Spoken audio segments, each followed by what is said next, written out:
حضرت صلی اللہ علیہ وآلہ وسلم پر وحی کا ابتدائی دور اچھے سچے پاکیزہ خوابوں سے شروع ہوا۔ آپ خواب میں جو کچھ دیکھتے وہ صبح کی روشنی کی طرح صحیح اور سچا ثابت ہوتا۔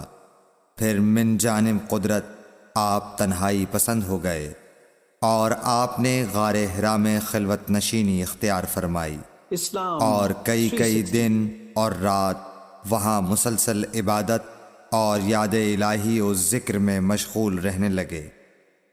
جب تک گھر آنے کو دل نہ چاہتا توشہ ہمراہ لیے ہوئے وہاں رہتے۔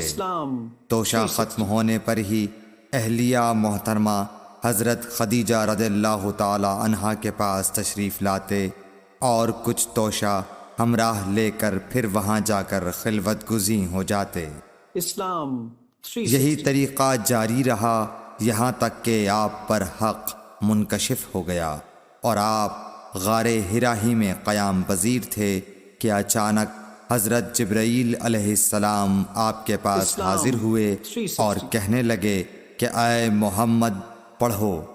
آپ فرماتے ہیں کہ میں نے کہا کہ میں پڑھنا نہیں جانتا۔ آپ صلی اللہ علیہ وسلم فرماتے ہیں کہ فرشتے نے مجھے پکڑ کر اتنے زور سے بھینچا کہ میری طاقت جواب دے گئی۔ پھر مجھے چھوڑ کر کہا پڑھو۔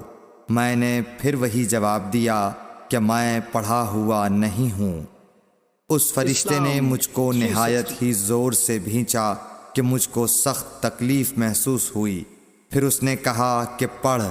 میں نے کہا میں پڑھا ہوا نہیں ہوں۔ فرشتے نے تیسری بار مجھ کو پکڑا اور تیسری مرتبہ پھر مجھ کو بھینچا۔ پھر مجھے چھوڑ دیا اور کہنے لگا کہ پڑھو اپنے رب کے نام کی مدد سے جس نے پیدا کیا اور انسان کو خون کی پھٹکی سے بنایا۔ پڑھو اور آپ کا رب بہت ہی مہربانیاں کرنے والا ہے۔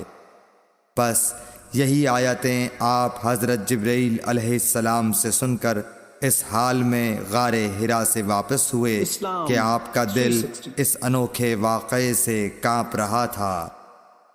آپ حضرت خدیجہ کے ہاں تشریف لائے اور فرمایا کہ مجھے کمبل اوڑھا دو، مجھے کمبل اوڑھا دو۔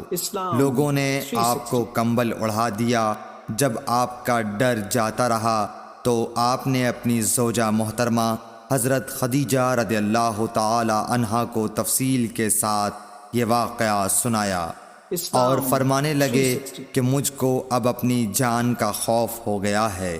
آپ کی اہلیہ محترمہ حضرت خدیجہ رضی اللہ تعالی عنہا نے آپ کی ڈھارس بندھائی اور کہا کہ آپ کا خیال صحیح نہیں ہے۔ اللہ کی قسم آپ کو اللہ کبھی رسوا نہیں کرے گا۔ آپ تو اخلاق فاضلہ کے مالک ہیں۔ آپ تو کنبہ پرور ہیں، بے کسوں کا بوجھ اپنے سر پر رکھتے ہیں، مفلسوں کے لیے آپ کماتے ہیں، مہمان نوازی میں آپ بے مثال ہیں اور مشکل وقت میں آپ امر حق کا ساتھ دیتے ہیں۔